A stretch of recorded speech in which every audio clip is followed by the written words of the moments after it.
अस्सलाम वालेकुम फ्रेंड्स, आप देख रहे हैं हमारा यूट्यूब चैनल अलमक्का टेक एंड बिजनेस। अब दुनिया भर से हमारे तमाम दोस्तों को मिडनाइट मार्केट अपडेट में बहुत बहुत वार्म वेलकम।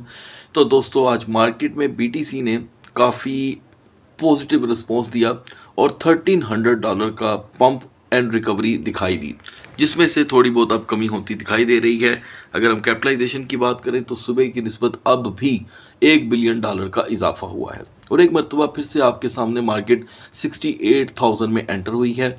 आज से पहले भी हुई थी, यानी कि आज के सेशन में 2 टाइम एंटर हुई है।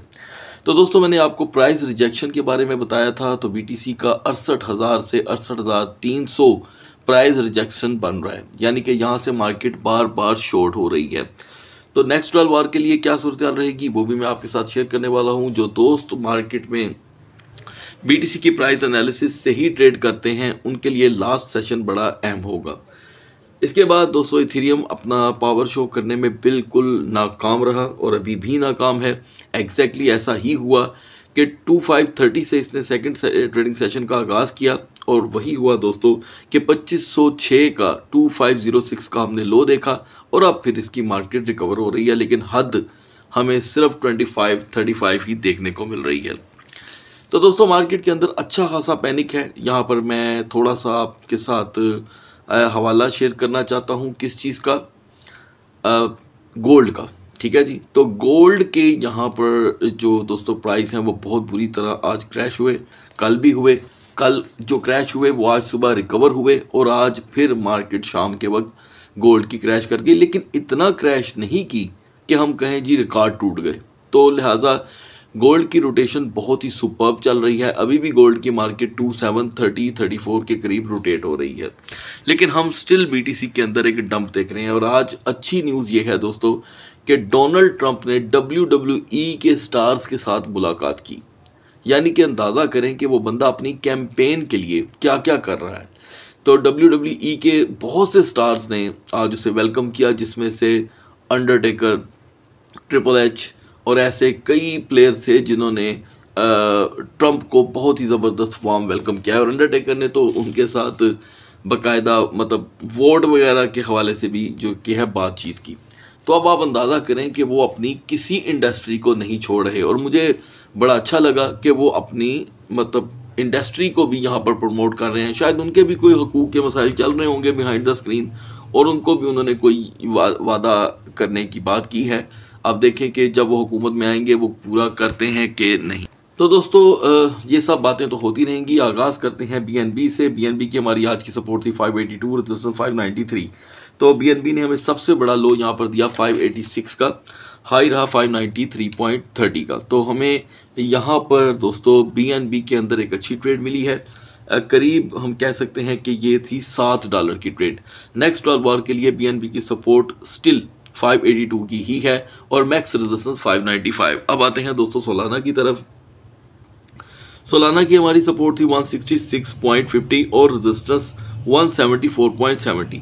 तो यहाँ पर सोलाना ने हमें पहले तो 171 का लो प्रोवाइड किया और हाई रहा 177.30 का। तकरीबन $6 की सोलाना ने हमें एक स्ट्रॉन्ग ट्रेड दी है और सोलाना मुसलसल अपने प्राइस में दोस्तों यहाँ पर इंक्रीज़ हो रहा है। हो सकता है कि आने वाले दिनों में ये बीएनबी को फिर से यहाँ पर पिछाड़ दे। एनीवे, सोलाना की यहाँ पर सपोर्ट है दोस्तों 168 की, ये क्लोज वन है और मैक्स रेजिस्टेंस 178.50। अब आते हैं दोस्तों XRP पे। XRP की हमारी सपोर्ट थी आज 0.5240 की, ये 100% अचीव हुई है और एग्जिट था हमारा 0.5290 का। तो ये भी अचीव हुआ क्योंकि XRP ने हाई दिया हमें 0.5330 का।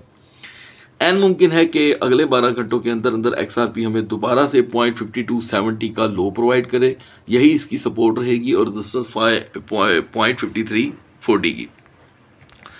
नाउ गाइस, BCH की हमारी सपोर्ट थी आज की 342 और मैक्स रेजिस्टेंस 358। ये सुबह की वीडियो में मैंने आपके साथ शेयर की थी और BCH ने हमें जो लो प्रोवाइड किया है दोस्तों वो था 350 का, हाई रहा 364 का। ये एक नया हाई था, ठीक है। और अब तो अलबत्ता मार्केट 365 में एंटर हुई है। तो बेहतर फैसला क्या है दोस्तों? बेहतर फैसला ये था कि हमें इसमें ट्रेड मिली और नेक्स्ट 12 आवर के लिए अगर हम देखें तो BCH ने 350 को फिर से अपनी सपोर्ट बना लिया है और मैक्सिमम रेजिस्टेंस 366 की। अब आते हैं चेन लिंक की तरफ। गाइस यहाँ पर लिंक की हमारी आज की सपोर्ट थी $11, जो हम यूटिलाइज नहीं कर सके क्योंकि लिंक ने 11.22 का हमें यहाँ पर दिया हाई। ओके, तो मैं यहाँ पर समझ रहा हूँ कि हमें लिंक को अपने टारगेट पे ही बाय करना होगा, चाहे थोड़ा सा वेट करना पड़ जाए। पोल्का डॉट में कोई मोमेंटम नहीं क्रिएट हुआ दोस्तों, और नियर टोकन की हमारी सपोर्ट जो थी आज की, वो मैं आपसे शेयर करता हूँ दोस्तों। करीब हमने नियर में जो एंट्री लेनी थी वो थी 4.50। नियर ने हमें लो प्रोवाइड किया यहाँ पर 4.54 का, तो ये तो हो गई दोस्तों हमारी एंट्री बड़े पुरसकून तरीके से। ओके, और एग्जिट रहा 4.68 का, जो आपके सामने स्क्रीन पे ऊपर खड़ा है।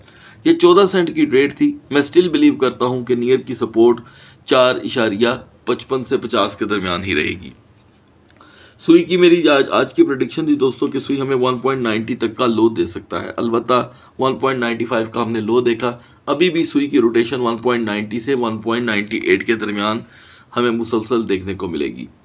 यूनिस्वैप का हमारा टारगेट था कि हमें अगर $8 की रेजिस्टेंस ब्रेक होती दिखाई देती है तो हम 18 से 25 सेंट का लो देखेंगे। तो एग्जैक्टली दोस्तों ऐसा ही हुआ। ठीक है, यूनिस्वैप ने हमें लो दिया 7.92 का। एनीवे ये 8 सेंट की ये ट्रेड थी, कोई ख़ास ट्रेड नहीं थी। अलबत्ता यूनिस्वैप की अगर यही पोजीशन रहती है $8 की ही, यहीं पे अगर खड़ा रह जाता है और ये गेनिंग की लिस्ट में नहीं आता, आपने बस एक काम करना है कि बाइनास पे देख लीजिएगा, क्योंकि बाइनास ये सहूलत प्रोवाइड करता है अपने व्यूवर को कि अगर गेनिंग का टैग लग गया तो फिर ये सीधा 8.30 का हाई देगा। गेनिंग का टैग नहीं लगता तो 20 सेंट का लो। तो यूनिस्वैप का ये सेशन बड़ा ही अहम होगा। चाहें अकल लड़ाएं तो आप ट्रेड ले सकते हैं। अब आते हैं दोस्तों रेंडर पे। रेंडर की हमारी आज की सपोर्ट थी न्यू ट्रेडर्स के लिए, क्योंकि जाहिर बात है रेंडर में 5.35 वाले तो फंसे हुए हैं। ठीक है, लेकिन इसका मतलब ये नहीं है कि अब इसमें ट्रेड रोक दी जाए, तो उनको थोड़ा सा वेट करना पड़ेगा। रेंडर की हमारी सपोर्ट थी यहाँ पर 5.05 और एग्जिट 5.20 का। तो दोस्तों यहाँ पर रेंडर ने हमें दी ट्रेड बड़ी स्ट्रॉन्ग, और आपके सामने है, हम इसमें से एग्जिट कर चुके हैं। फिर भी रेंडर की सपोर्ट यहाँ $5 ही रहेगी। फैंटम कॉइन को दोस्तों हम पिछले 2 सेशन से यहाँ पर यूज़ नहीं कर रहे थे, अलबत्ता इस वीडियो में हम इसे ऐड करेंगे। फैंटम ने हमें जो आज सबसे बड़ा लो दिखाया है दोस्तों वो था 0.6820 का, हाई 0.7020 का। तो ये एक अच्छा ट्रेडिंग हमें गैप दे रहा है। एनीवे यहाँ पर फैंटम की सपोर्ट है गाइस 0.6900। अब आपने एक चीज़ ध्यान में रखनी है, अगर हम 0.6900 को यहाँ पर प्रोटेक्ट कर लेते हैं, यानी कि 0.6910, 0.6920 अगले 3 घंटे के लिए, तो फिर फैंटम आपको मॉर्निंग में आसानी से 0.7020 का हाई देगा। ये सारी टाइमिंग का खेल है दोस्तों। अगर आप टाइमिंग से नहीं चलते तो याद रखिएगा, बेवकूफ़ों की तरह ट्रेड करने का कोई फ़ायदा नहीं है।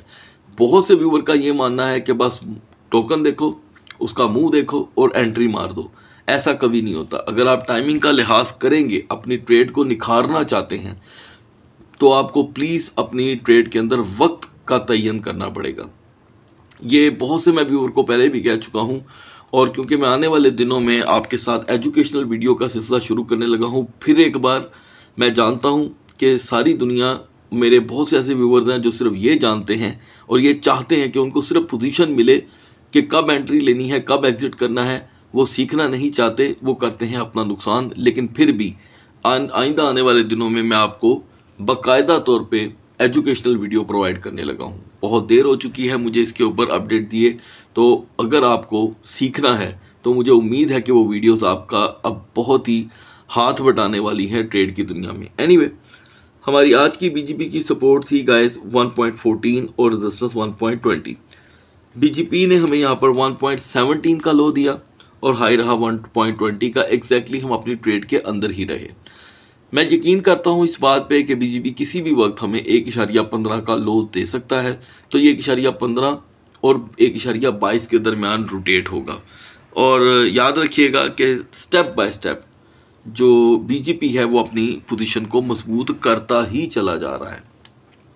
अब आते हैं दोस्तों टिया टोकन के लिए। Tia is ideal for the future traders. ठीक है जी, क्योंकि बहुत से व्यूअर्स हैं जिनकी डिमांड रहती है कि एक टोकन बता दिया करें। तो अगर दोस्तों आप एक टोकन की बात कर रहे हैं तो मैं आपको बता देता हूं कि टिया में 5.70 की एक स्ट्रॉन्ग सपोर्ट है और 6.25 की स्ट्रॉन्ग रेजिस्टेंस। इसी के अंदर आप अपना अनुमान जो है खुद सेटल करके ट्रेड ले सकते हैं। थोड़ी बहुत आप खुद भी मेहनत करें ताकि आपको ट्रेड करने में इंजॉय हो। ओके, तो दोस्तों यहाँ पर मियो टोकन जो है वो अच्छा खासा पंप हो रहा है। ठीक है, इसने 10 को किल कर दिया है। अब किल इस तरह हुआ है कि ये 0089 में था और जाहिर बात है 89 होगा तो 10 किल करने में कितनी देर लग जाती है। लेकिन आप जानते हैं कि मैं इसको उन टोकन की लिस्ट में काउंट करता हूं जो इंतहाई ख़तरनाक हैं। याद रखिएगा कि जब म्यू टोकन ड्रॉप करेगा तो आपको कहीं मुंह छुपाने की जगह नहीं मिलेगी, इसलिए कि अभी इसका ना तो मार्केट के अंदर कोई डाटा मौजूद है, ना इसका कोई वाइट पेपर मौजूद है। ऐसा हो सकता है कि पेपे की तरह इसका सारा प्लान बाद में शो हो, क्योंकि पेपे ने भी जब मार्केट में एंट्री की थी तो कितने दिन तक हम उसकी वेबसाइट्स, उसके वाइट पेपर को तलाश करते रहे। मैं खुद बड़ी दिन तक करता रहा, लेकिन जब उसकी प्लान शो हुआ तो फिर जाके पता चला कि मैं क्या पूरे ट्विटर के ऊपर ये ट्रेंड था कि पेपे का कुछ पता ही नहीं चल रहा। तो लिहाजा दोस्तों मियो के ऊपर आपको बड़ी एहतियात करनी पड़ेगी। अब बढ़ते हैं BTC और इथेरियम के कैंडल चार्ट की तरफ। बहुत ज़्यादा खींचते खिंचाते हम दोस्तों 68,000 में एंटर हुए हैं, वो भी मिड नाइट के वक्त। तो दोस्तों मेरा एक एक्सपीरियंस रहा है, मैं गलत भी हो सकता हूँ। ठीक है, आप मेरे तजिए से पूरी तरह इख्तलाफ कर सकते हैं कि जब कभी भी मार्केट मिड नाइट में इस तरह खींच खींच के पंप हो रही होती है तो वो एकदम ड्रॉप कर जाती है। ये मेरा 3 साल का एक्सपीरियंस है जब से मैं आप सब दोस्तों के साथ अटैच हूँ। अच्छा, अब एग्जैक्टली यहाँ पर भी कुछ ऐसा होने को है। अब फुल डे कैंडल देखें तो वो कहता है जी कि ये तो पूरे दिन मार्केट बुलिश रही है, जबकि हमने एक बार 66,748 का लो देखा है। आपने ये एनालिसिस जिस भी आप एक्सचेंज को यूज़ करते हैं वहाँ पे जाके देखिएगा कि 66,748 का हमने लो देखा और अब हम 68,170 में एंटर हैं। ठीक है, तो अभी दोस्तों ये मार्केट अपनी एक सेफ जोन में एंटर है वक्ती तौर के लिए। अगर तो मार्केट इन्हीं लेवल से अपने दिन का आगाज़ करती है 68,200 से 68,300 से, तो ये आपको फिर से 68,800 तक का हाई दे सकती है। ठीक है, लेकिन अगर हम बात करें डाउन साइड की तो डाउन साइड स्टार्ट हो जाएगी 67,800 से। 67,800 इज़ द वीकर जोन और ये दोबारा आपको 67,100-200 का लो प्रोवाइड कर देगी। हेल्पफुल टोकन रहेगा हमारे लिए यहाँ पर APT और यूनिस्वैप। अब बढ़ते हैं इथेरियम के कैंडल चार्ट की तरफ। अब देखें जहाँ पर बिटकॉइन पंप हो रहा है। ठीक है, बिटकॉइन देखते ही देखते 68,200 तक पहुँच गया है। इथेरियम कहता है कि मैंने मूव ही नहीं करना।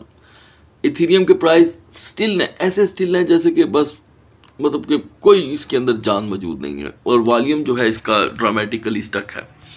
एनीवे, शुरुआत में मैंने आपको बता दिया है कि मैंने आपसे कहा था कि 2532 से अगर हम सेकंड ट्रेडिंग सेशन का आगाज़ करते हैं तो इसकी मार्केट आसानी से 2500 का लो देगी। हमने 2500 का लो देखा, हाई रहा 2537 का जो आपके सामने है।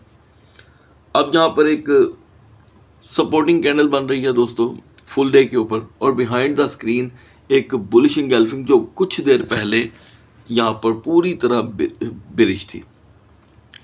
अब यहाँ पर इसका आ जाके हमें एक शेडो दिखाई दे रहा है। वो मतलब ये है कि 2530, 2535 ये अब इसकी वीकर जोन में ही काउंटिंग होती है। इसी से दिन का आगाज़ मार्केट को फिर $30-25 का लो दिखा देगा, कोई बड़ी बात नहीं है।